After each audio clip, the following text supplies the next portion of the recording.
To become one with God, you must see the soul in all and give up seeing others as different. We see differences in names and forms because of our ignorance or false vision. Thus, it is important to develop right vision, which means to see the same Atman or soul in all. One should never love nor hate anyone in regards to their personality. All should be loved because of the presence of God or soul, which is universal. In this play of cosmic consciousness, each one is playing a different role. Never let jealousy, intolerance, ego, and impatience control your actions, making you angry with others. Instead, let love and understanding serve as a flaming torch on your path. And an answer for each prayer. You and I have been friends for a long time. Big grip, get flip, hand over fist, that's quick. Snake oil salesman with the pitch, that's slick. Ain't no telling when it ends. No matter the spin, I know when I gotta hit, that's it. That shit gets sent over the fence. I'm home, another run on the road. Look how I slid. If you think about, if you think about ownership, it's like you don't have to look for someone to blame, and you don't have to blame yourself. You just have to take responsibility for everything.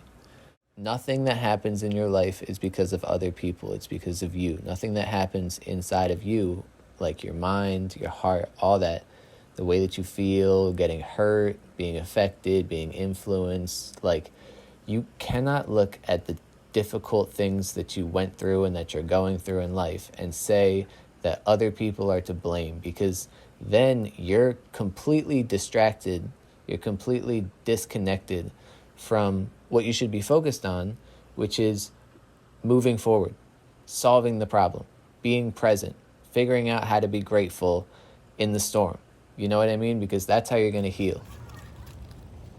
If you don't take ownership, then you're not going to focus on healing, because you're still going to be hurt, and then you're going to be looking at all the different people and God and everything that happened as like, why the fuck did I have to be hurt and go through all this, instead of looking at life as a blessing. Every breath, every day is a gift. It's a blessing. It's not owed to us.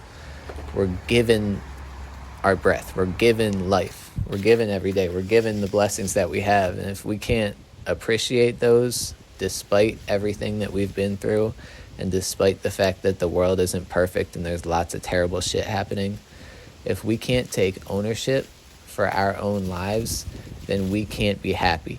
And if life is a blessing and it's temporary and every day isn't promised to us, then we need to appreciate the time that we have.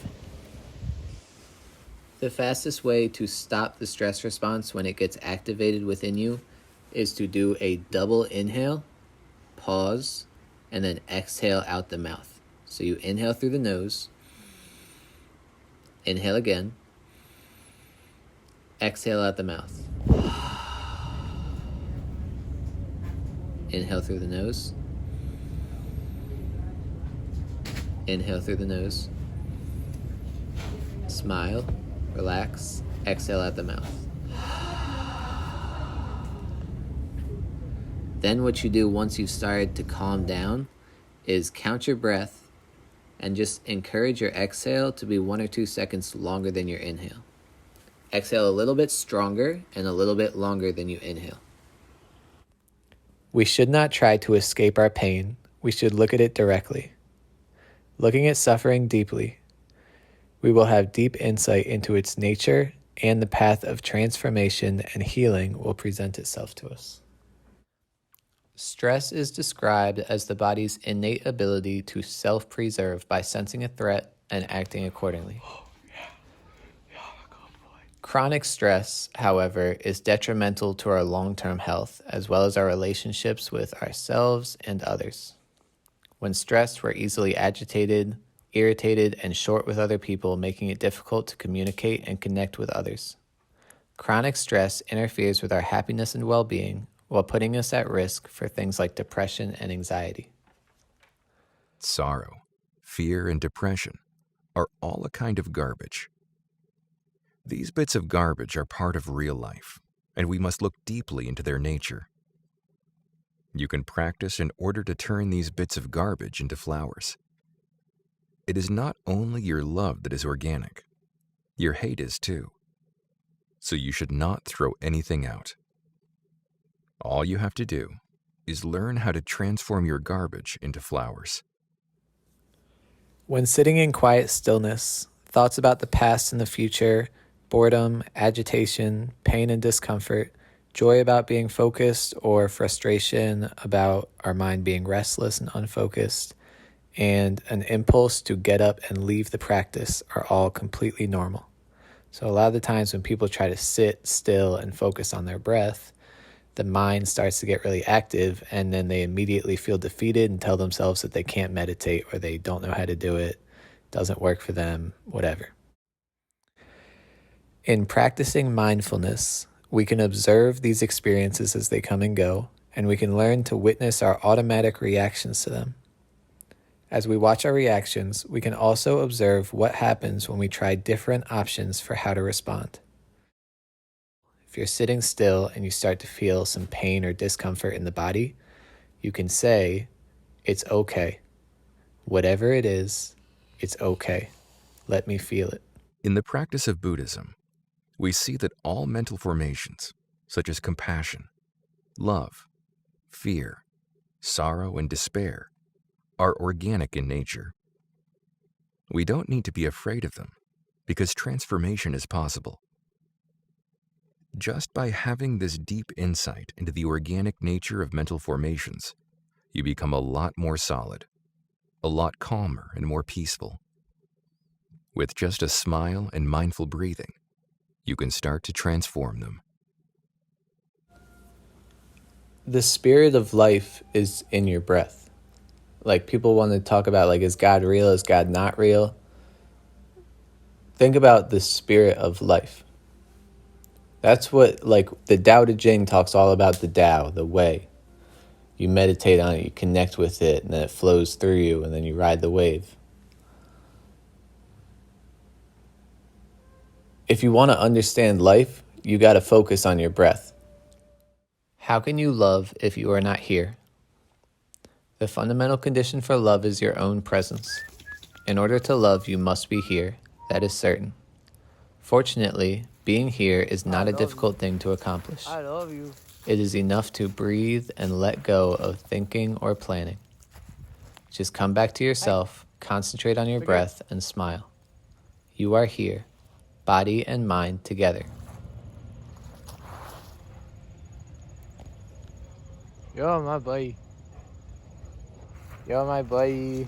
You are here, body and mind together. You're a good boy. With an in-breath, Good you bring your job. mind back to your body. Good job. In this way, you become alive in the here and now. Joy, peace, and happiness are possible. The basic condition for us to be able to hear the call of beauty and respond to it is silence. The breathing techniques that I talked about earlier are very important when it comes to managing stress when that stress response gets activated in our brain. But if we don't want to live our whole lives stressed out, we need to understand the way that we think. And then we need to form new neurological pathways that allow us to perceive things as good instead of perceiving things as stressful. So the first way that we cause ourselves stress in modern life is resistance to inevitable change. That can be losing a loved one, losing a job, starting a new job, moving, a change in relationship, planning a wedding or a vacation. Change is the nature of life. They say the only constant in life is change. So when we resist the inevitable change that comes with life, we create a bunch of struggle for ourselves that's unnecessary and unproductive. The second thing is seeking pleasure and avoiding pain. So we suffer when we're attached to something that gives us pleasure because we're afraid of losing it. And then we also try to shield ourselves or run away from difficult emotions, which can lead to problems like substance abuse, avoidance, overeating, or spending our lives distracted from the present. And then the third thing that we do to cause ourselves chronic stress is wishing things were different than they are. You got to accept yourself, and you got to accept life for how it is. And that doesn't mean that you can't still try to improve yourself or improve life or make the world a better place, but you're never going to be happy if you can't accept things the way that they are in the present. We also suffer because we think we can't be happy in the present. Going along with that thing I just said, like, I can't be happy because I'm still imperfect and I still have flaws and I need to be perfect if I'm going to be happy. The world is so fucked up. I can't be happy if the world is in such a bad place. Look at how many people are suffering. But you don't know if today or tomorrow is going to be your last day. You don't know if this is going to be your last breath. You got to appreciate the time that you have, because life is a blessing. I don't know what it is. I remember the ghost inside the crib, hosing down a problem with gin and tonic. How to stay afloat in a bottomless pit. The trick is to stop falling. Only option to start with a step. Bet, son, father, and death. Big mama with the vision of sorrow, now I know why they wet. I watched the brew into a quarrel, I knew just what to bet. Now we having like Dewey Cox out in his shed. I had to unify all the plurals and pairs. I promise you don't truly want no parts of this shit. A couple side splitters got me out of some jams. I had to style a little so the killers could laugh. Big grip, get flipped, hand over fist, that's quick. Snake oil salesman with the piss. Ain't no telling when it ends. No matter the spin, I know when I gotta hit.